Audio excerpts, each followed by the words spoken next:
ইসলামকে বিসর্জন দিয়ে কিসে ইসলাম হুকুমত?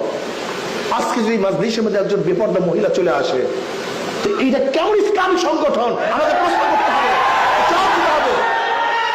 এই জবাব দিতে হবে, জাতির কাছে জবাব দিতে হবে। ফাইজলামি করবেন না, ইসলামী ধোঁকাবাজি চলতে পারে না।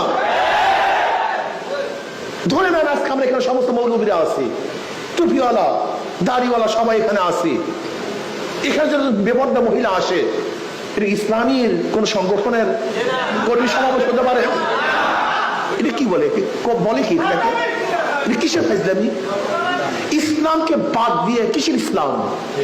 ইসলামী শব্দ বাদ দেন, মনে যা চাই করেন।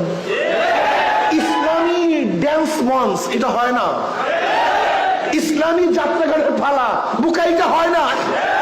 ইসলামকে আগে বাদ দাও, তারপর মনে যা চাই তাই কর। কিন্তু নাম লাগাবে ইসলামী আন্দোলন বাংলাদেশ, আর এখানে মঞ্চের মধ্যে বেপরদা মহিলা থাকবে, এখানে হাতের তালি চলবে ধামাধাম, এখানে ড্যান্স চলবে, এখানে ইসলামী চলবে। কথা বলেন না কেন? ইসলাম